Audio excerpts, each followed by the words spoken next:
Mesdames et messieurs, les préférables professeurs, mes aimables et respectables étudiants, étudiantes, bonjour. Dans cette nouvelle séance ou dans cet nouvel épisode, nous continuerons notre précédent thème intitulé la comptabilité nationale. Donc, dans la séance passée ou l'épisode précédent, nous avons entamé, abordé, analysé, expliqué, énuméré les branches du système des comptes économiques algérien. Et aussi, on a entamé et abordé, ou plus précisément résolu, un exercice numérique concernant les branches, les secteurs et les sous-secteurs. Dans ce bref vidéo, on va vous donner quelques observations, quelques constatations, quelques remarques concernant la confusion et la différence entre les branches, les secteurs et les sous-secteurs. Donc, quelques observations et remarques concernant les branches, les secteurs et les sous-secteurs. Donc, nous avons vu qu'il y avait une correspondance univoque entre les produits et les branches et que ceci impliquait que le nombre de branches était égal au nombre de produits de la nomenclature considérée. Il existe cependant des exceptions à cela.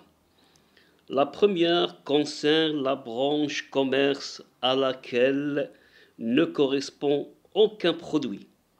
C'est ainsi que le TS algérien de base de 1979 comportait dans sa version agrégée 18 produits et 19 branches, c'est-à-dire 18 plus la branche commerce. La branche commerce a cependant une production représentée par les marges commerciales. On dit alors que la branche commerce a une production mais pas de produits. La deuxième exception est relative aux branches impures ayant des produits liés. Ceux-ci sont des biens fabriqués simultanément mais dont la nature et l'utilisation sont différentes. Ainsi, par exemple, lors du processus de production de l'acier, on produit fatalement du gaz, c'est-à-dire le gaz isofourneau,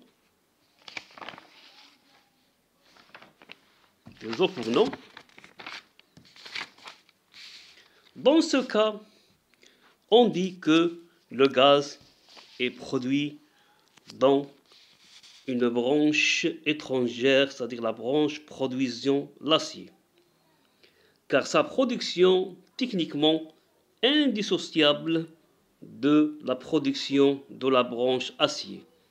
Cette dernière est alors une branche impure et le gaz des isofourneaux est appelé produit fatal. Dès lors, la production d'une branche impure est constituée par les produits caractéristiques de la branche, l'acier dans notre exemple, auquel on ajoute les produits fatals, le gaz dans notre exemple. En dernier, on vous remercie de votre attention, de votre suivi et de votre patience. Nous espérons que ces observations, ces remarques, ces constatations sont bénéfiques. Dans la séance prochaine, Inch'Allah, on va terminer le reste des c'est-à-dire des sujets. Merci beaucoup. C'était avec vous le professeur Monsieur Kefif Mohamed.